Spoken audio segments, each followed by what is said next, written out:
Assalamualaikum. Hai, apa khabar semua? Bertemu lagi kita dalam video sini bersama dengan Cikgu Syukri Hasan, guru bimbingan seni anda. Okey, apa khabar anak-anak tahun 6? Dah lama kita tak bersua, okey. Cikgu pun dah lama tak buat video. Okey, kali ini cikgu kembali dengan video terbaru untuk anak-anak tahun 6. Okey, video yang pertama ni cikgu mulakan dengan pengenalan.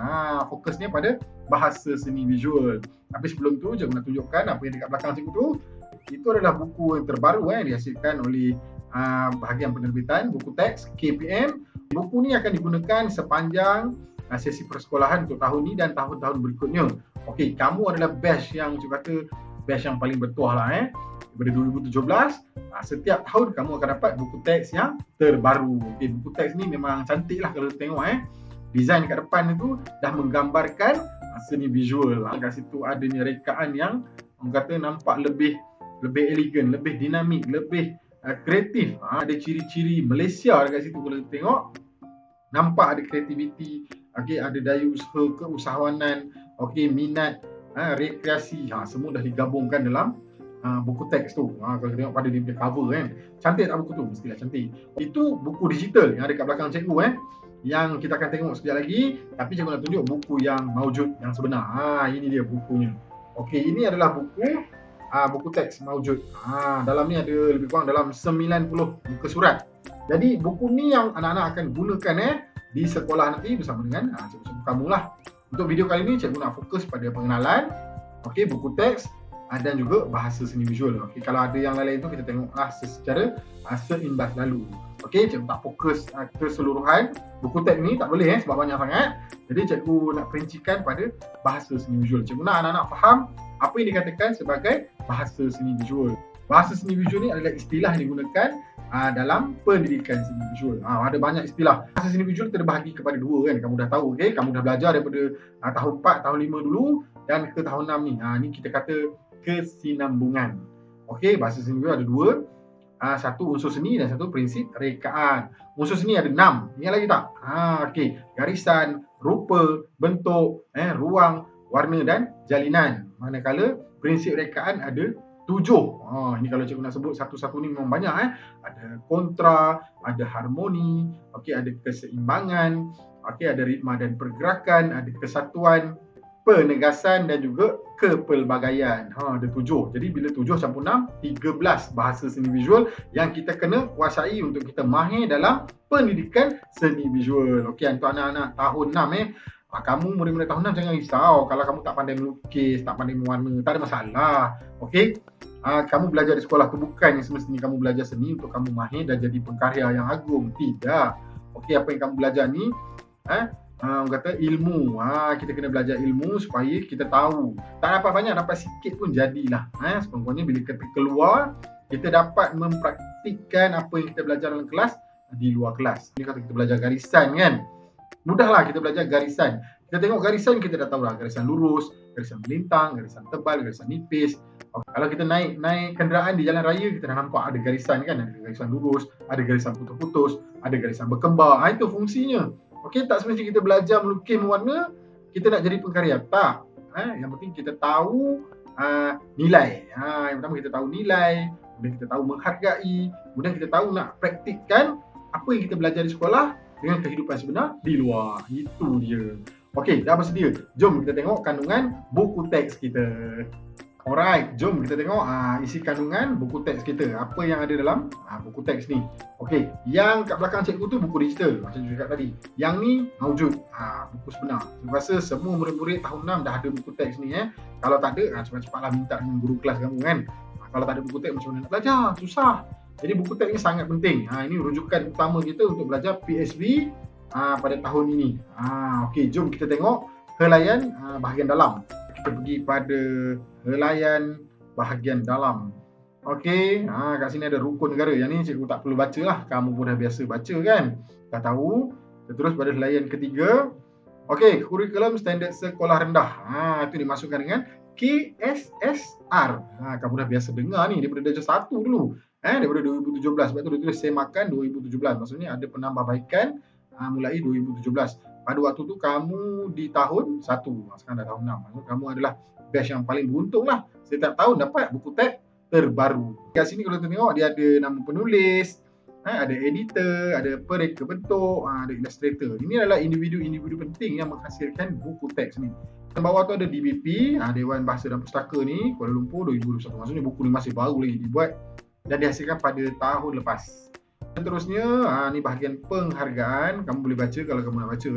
Kita pergi pada halaman berikutnya, halaman kandungan. Kandungan ni ialah apa yang kita nak belajar, apa ilmu seni visual yang terkandung dalam buku teks ni yang kita akan belajar sepanjang tahun 2022 ni untuk kamu lah, batch yang pertama ni. Jadi kita tengok yang pertama tu ada pendahuluan ni kamu boleh buka lah, kamu tengok, kamu baca sendiri. Kemudian pengenalan ikon.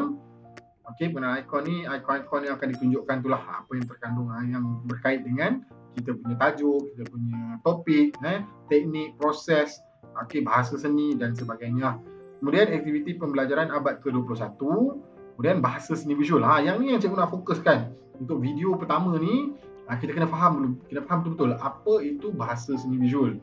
Okey, boleh cikgu katakan bahasa seni visual ni adalah istilah digunakan dalam pendidikan seni. Bahasa seni visual terbahagi kepada dua, unsur seni dan prinsip rekaan. Unsur seni ada berapa? Ada 6. Kalau kamu ingat lagi, garisan, rupa, bentuk, ruang, jalinan dan warna. Manakala prinsip rekaan, prinsip rekaan ni ada 7. Banyak sikit. Dan dia punya nama tu panjang-panjang juga. Kita cuba sebut satu persatu lah. Ada penegasan, kesatuan, kontra, harmoni, hikmah dan pergerakan, kepelbagaian dan juga imbangan. Okey. Itu yang cikgu rasa betul lah tu. Kalau tak pasti, buka buku teks.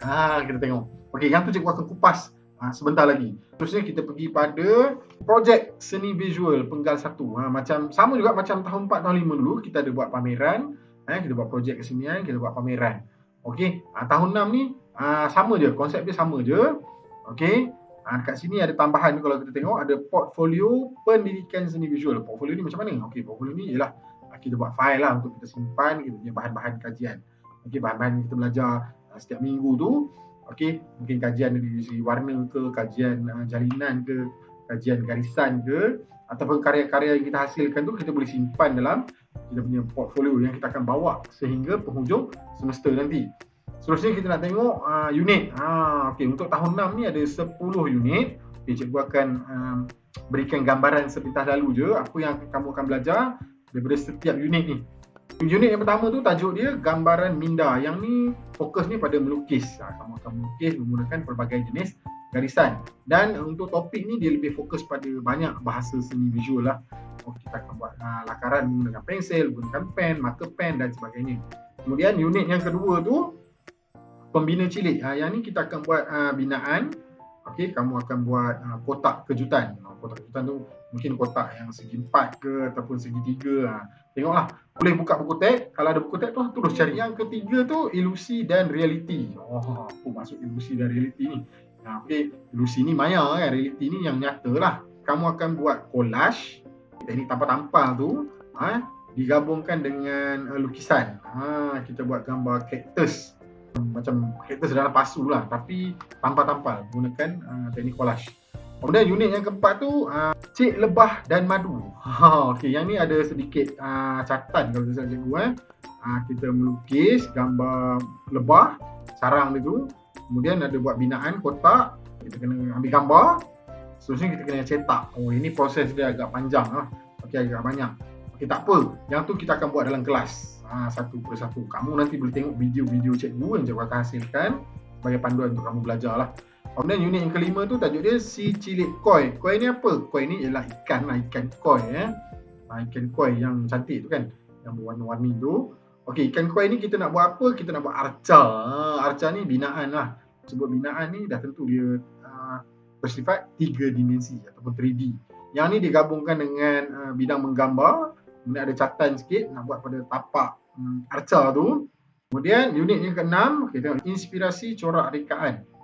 Apa benda inspirasi corak rekaan tu? Yang ni kita nak buat corak. Corak ada 2 kan? Corak terancang, corak tidak terancang. Yang ni fokus dia corak terancang. Okey, maksudnya kita susun dia punya motif tu. Kita nak buat dompet lemon. Lemon tu apa? Lemon tu buah lah, buah limau lemon tu kan. Menggunakan teknik resist. Teknik resist tu untuk menghalang warna daripada bercampur kan. Kamu dah belajar ni, kamu dah tahu sebenarnya. Okey, cikgu beri penerangan secara sebentar lalu saja. Kemudian unit yang ketujuh, celupan kreatif. Yang ni dengan teknik ikat dan celup, kita nak buat sarung botol. Kemudian unit yang ke-8, seni kraft warisan. Okey, yang ni nak buat alat perhiasan diri. Alat perhiasan diri ni biasanya yang macam cucuk sanggul tu, dan juga kalau itu perempuan lah. Kalau yang lelaki, buat tanjak. Kita tengok buku teks. Ada masalah. Cikgu cuma terang sikit-sikit je ni, sepintas lalu. Kemudian unit yang ke-9 tu, wow bulan sirih pinang. Ni nak buat binaan wow bulan. Kita buat model. Kita buat cantik dan kita frame kan. Kemudian yang terakhir tu unit yang ke-10. Beg batik rekaanku. Yang ni kita buat craft. Bila sebut batik ni dia ada motif lah kan. Yang ni lain sikit kita gunakan gam, kalau tak silap cikgu, gam PBA tu diwarnakan dengan pewarna batik. Lepas tu gabungkan dengan kain fat. Ada lagi lah bahan-bahan lain yang kita gabungkan untuk kita hasilkan beg. Itu sepintas lalu. Dan muka surat yang terakhir tu ada buku foto seni dan juga glosari. Habis. Okey, yang ni pendahuluan. Okey, kamu boleh tengok lah. Nak baca boleh baca, tak baca pun tak apa. Okay, cikgu zoom sikit. Besar sikit boleh nampak. Pendahuluan ni, kalau rajin bacalah buku teks pendidikan seni visual tahun 6 sekolah kebangsaan. Disediakan memandukan dokumen standard di SKP pendidikan seni visual tahun 6. Kurikulum memfokuskan kandungannya melalui standard kandungan dan standard pembelajaran di SKP yang menekankan aktiviti pengajaran dan pembelajaran PDP yang efektif. Itu maksudnya apa? Berkesan lah. Buku teks ini disediakan sebagai panduan untuk mencapai objektif pendidikan seni visual, di samping membantu guru menjalankan PDP yang lebih berkesan. Jadi buku teks adalah buku panduan utama. Jadi nak tak nak kita kena guna. Kan susah payah. Sebahagian daripada pegawai yang membina buku teks ni bukan senang nak buat. Pergi pada bahagian bawah tu, pelaksanaan berdasarkan 5 modul kurikulum. Ada 5 modul. Yang ni pun sama je kalau kita tengok pada tahun-tahun yang lepas. Modul yang pertama bahasa seni visual, kemudian kemahiran seni visual, kreativiti dan inovasi seni visual, apresiasi seni visual, dan yang terakhir itu adalah projek seni visual. Projek seni ini maksudnya karya-karya yang kita hasilkan daripada unit 1 hingga unit 5 kita gabungkan. Okey, ataupun kita tak payah gabung semualah, kita ambil mana-mana yang terbaik untuk kita bawa kepada projek seni, pameran di akhir tu. Ada di kalangan murid-murid dan guru-guru, rakan-rakan guru yang tanya dengan saya kan, cikgu macam mana nak buat pameran tu? Nak kena ambil semua ke? Oh tak, kita tak ambil semua kita ambil sebahagian. Maksudnya kita boleh ambil satu projek untuk seorang murid ataupun 2 projek. Kalau murid kita tak ramai, contohnya kalau kita mengajar 5 orang, mungkin kita boleh ambil semua projek murid kita. Tapi kalau murid kita tu ramai, dalam kelas mungkin ada dalam 30 orang, takkan kita nak ambil 30 projek setiap minggu kan? Jadi kita pilih-pilih je, pilih yang terbaik. Contohnya Ali ambil satu yang terbaik. Okey, Ali unit 2. Okey, Abu ambil unit ketiga. Fatimah ambil unit yang keempat. Begitulah. Okey, kita rancang, kita plan. Jangan pening-pening kepala. Kita terus lagi, bahagian bawah tu buku ni mengandungi 10 unit. Cikgu dah terang tadi sepintas lalu. Maksudnya mungkin dah faham penyusunan 10 unit ni. Okey, ada pembahagian minggu tu. Minggu ni macam mana nak buat. Okey, ini terpulang atas kreativiti cikgu lah. Bagaimana cikgu nak menjalankan PDP. Dia kata, guru bebas dalam menentukan kaedah PDP berdasarkan kemampuan murid masing-masing. Yang ni cikgu nak tekankan sikit. Ini sebagai panduan je lah. Cikgu nak berkongsi saja. Cikgu tak dah pandai sangat. Kita kena tengok kita punya lokaliti. Ada murid berada di kawasan bandar ataupun murid yang berada di luar bandar. Dia tak sama budak di bandar dengan budak di luar bandar ni tak sama. Kita tengok lokaliti ni maksud cikgu keperluan. Dari segi keperluan untuk mendapatkan media, alat dan bahan. Kalau di bandar, kita ada banyak kedai-kedai yang jual barang-barang seni. Kita boleh dapat dengan senang untuk kita buat projek. Tapi kalau di kawasan kampung, di kawasan pedalaman, mana ada kedai kan? Jadi kita mungkin boleh gunakan sumber-sumber sedia ada yang dekat dalam kawasan rumah kita ke, dalam hutan ke, mana-mana lah. Okey, kalau kita fikir, ni kena beli kat kedai ni. Kedai tak ada, nak beli kat mana? Jadi gunakanlah buluh ke, daun-daun kering ke. Ikut kreativiti masing-masing lah. Cuma cadangan saja. Seterusnya, kita tengok bahagian bawah ni. Okey, setiap halaman buku ini dilengkapi dengan gambar, ilustrasi dan proses penghasilan karya. Okey, yang ini adalah cadangan. Okey, panduan. Okey, nak mudah kita tengok dan kita ikut. Okey, ataupun kalau kita ada idea lain, kita boleh aplikasikan idea baru. Alright. Seterusnya, kita pergi pada pengenalan ikon. Apa yang dimaksudkan pengenalan ikon? Ikon ni apa? Okey, ikon ni macam simbol-simbol lah kan. Okey, macam lambang jugalah, perlambangan. Okey, kat sini ada ikon unit, nombor dan tajuk unit. Kemudian ada ikon macam hello tu kan, subtajuk. Kemudian ada ikon nombor, nota guru, informasi, kebat, aktiviti PK21. Ni awas. Okey, yang ni penting awas ni bila kata peringatan tentang penjagaan kebersihan dan keselamatan. Kadang-kadang bila kita buat aktiviti seni ni memang ada bahagian-bahagian yang kita kena jaga keselamatan. Contohnya bila menggunakan gunting, bila menggunakan pisau, menggunakan gam. Ni alatan-alatan yang agak berbahaya. Jadi kena sentiasa berhati-hati. Kalau kamu tak mampu nak memotong, terutama murid-murid yang kurang cekap, kurang mahir, boleh minta pertolongan daripada rakan yang lebih mahir ataupun minta pertolongan daripada cikgu kamu. Kemudian ini kod QR, kemudian ada imbas kembali yang mengingat pembelajaran yang pernah dipelajari. Kebiasaannya kalau murid yang dah faham bahasa seni visual, mudah untuk dia menghasilkan karya. Bila dia dah tahu garisan, warna, jalinan, rupa, bentuk, dia dah mudahlah untuk dia menghasilkan karya. Dia faham penggunaan garisan. Garisan apa yang nak digunakan untuk lebih menonjol. Contohnya garisan tebal. Garisan apa yang kita nak menghasilkan tone. Contohnya garisan silang pangkah. Itu masuk cikgu. Seterusnya kita nak tengok bahagian bawah ni, aktiviti pembelajaran abad ke-21. Okey, terdapat beberapa cadangan aktiviti pembelajaran abad ke-21 PAK21 yang boleh dilaksanakan secara individu atau berkumpulan semasa sesi pengajaran dan pembelajaran PDP di dalam maupun di luar kelas. Okey, ini cikgu-cikgu lah. Bila kamu boleh baca, nak baca ada main peranan, ada tanda bicara, ada jalan galeri ataupun ulas bilik, ada giliran Robin dan kongsi cendekia. Okey, ini cadangan. Boleh baca kalau nak baca. Cikgu tak fokus kat sini, cikgu nak pergi pada bahasa seni visual. Ini dia. Alright. Okey guys. Okay, kita tengok ni. Tengok ada superhero tu. Superheroine. Dia kata, mari lihat bahasa seni visual yang terdapat pada hasil karya. Hasil karya maksudnya hasil akhir lah. Karya yang telah siap. Okey, ada contoh-contoh. Okey, kita tengok yang pertama. Kat sini dia campur unsur seni dan prinsip rekaan tu dah digabungkan. Okey, nanti cikgu tunjukkan satu persatu lah. Okey, yang pertama ni kita tengok gambar wow bulan.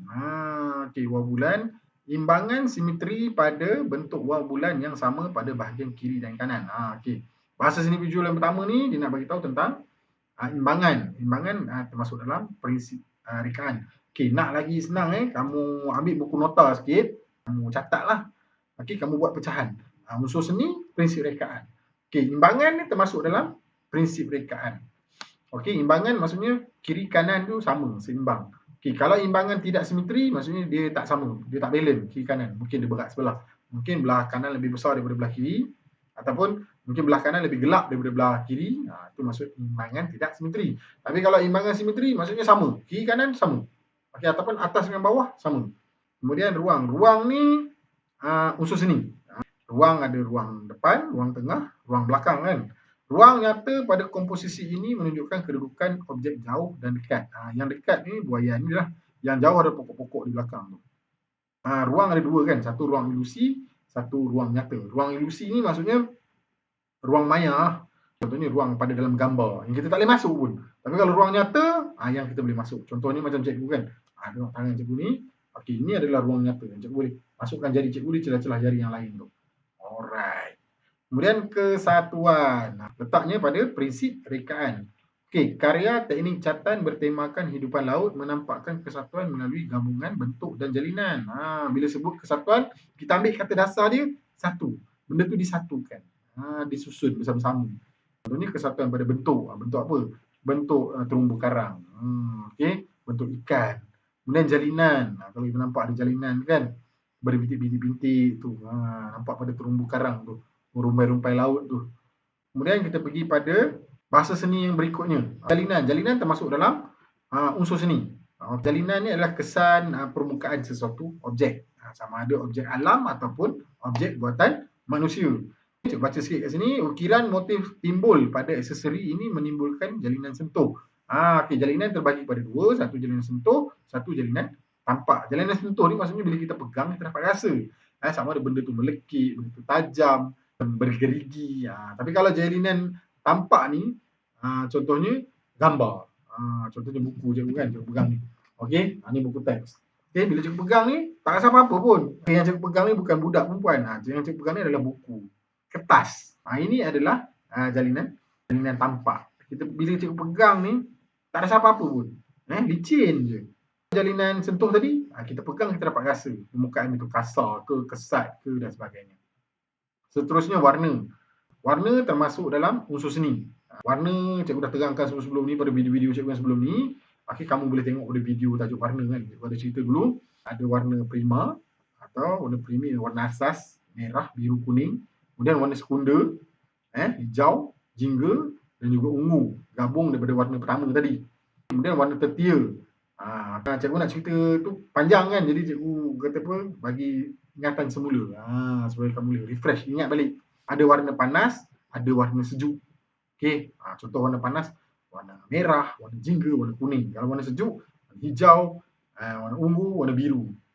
Warna sejuk dan panas digunakan dalam hasil karya ikatan dan celupan beg ini yang menggabungkan bidang membuat corak dan rekaan dengan membentuk dan membuat binaan. Satu karya tapi dah menggabungkan pelbagai elemen. Kemudian kontra. Kontra ni maksud dia benda yang bertentangan atau berlawanan. Bentuk dan warna yang berbeza mewujudkan kesan kontra pada kedua-dua pasu ni. Okey, satunya kalau kita tengok bentuk kan, dia ni silinder kan. Bentuk. Kemudian warna, ini warna hijau, yang ni macam merah sikit. Kat situ pun dah nampak. Benda yang kita nampak berbeza secara terus, nampaklah kesan kontra tu. Contohnya hitam, putih. Gelap, cerah. Yang kurus, yang gemuk. Nampak beza. Okay. Hasil karya bidang mengenal kraft tradisional boleh digabungkan dengan bidang membuat corak dan rekaan. Okay, kat mana corak? Okey, garisan yang melengkar yang berpusat. Ini dah jadi corak kat sini. Seterusnya kita pergi pada halaman nombor 3. Okay, kat sini kita tengok adanya bahasa seni visual, harmoni, rupa, penegasan dan garisan. Okey, kita tengok yang pertama ni harmoni. Harmoni termasuk dalam prinsip rekaan. Harmoni dari segi warna yang terhasil pada karya catatan ini menimbulkan rasa damai. Bila kita tengok harmoni ni, bila kita tengok sesuatu tu dia nampak ceria.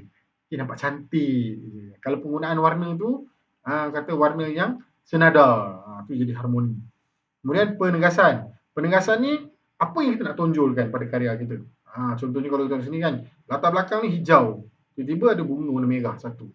Itu dimaksudkan penegasan tadi. Dia nak timbulkan. Penegasan wujud pada kelopak bunga raya yang berwarna merah dan stigma yang menjala. Tapi kat sini nak tunjukkan penegasan pada bunga ni tadi. Ada merah dan kuning. Sebab latar belakang tu dah warna hijau. Okey, bila sebut penegasan, apa yang kita nak tonjolkan? Apa yang kita nak tampilkan di bahagian depan? Seterusnya rupa. Olahan rupa geometri dan organik disusun dalam hasil karya ini. Rupa ni apa? Rupa ialah garisan luar sesuatu objek. Okay, kalau kita tengok sini, ada rupa bunga, okay, ada rupa burung, ada rupa hati, ada macam-macam rupa lagi kat sini kan. Ini maksudnya garisan luar. Kalau dia dah ada termasuk bahagian dalam, kita lorek bahagian dalam, dia dah jadi bentuk. Lain pula. Kemudian kita pergi pada garisan. Garisan adalah salah satu unsur seni yang paling terkenal lah. Okey, bila sebut garisan, dengan garisan lah dia terhasilnya rupa, bentuk, jalinan, tone dan sebagainya. Pelbagai jenis garisan seperti garisan halus, tebal, selari dan melengkung digunakan pada karya lukisan ini. Okey, nampak gambar ni kita tengok gambar ni, gambar macam gambar bunga kan. Ada daun-daun. Hanya dengan garisan saja dia mampu menghasilkan tone. Mampu menghasilkan rupa dan juga bentuk objek tadi. Okey, tak ada warna pun. Hanya hitam je. Okay, mungkin guna pensel ataupun guna pen ataupun marker pen saja kan. Seterusnya kita tengok bahagian bawah ni, bahasa seni visual. Seterusnya bentuk. Bentuk termasuk dalam unsur seni. Okay, ambil nota buat kolom siap-siap. Bahagi pada dua bahagian. Unsur seni, prinsip rekaan.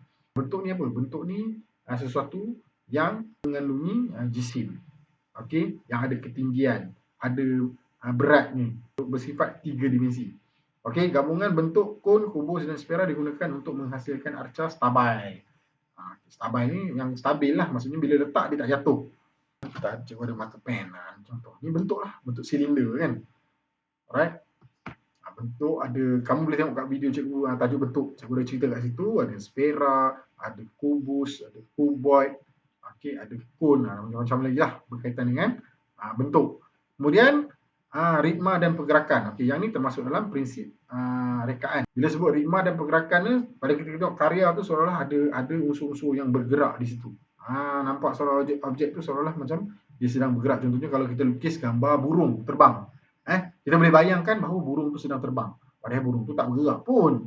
Ataupun kita lukis gambar pemandangan air terjun. Seolah-olah air yang turun tu dia sedang terjun. Kita nampak dia bergerak. Padahal tak bergerak pun. Itu adalah kuasa pada kita punya ritma dan pergerakan tadi. Okay.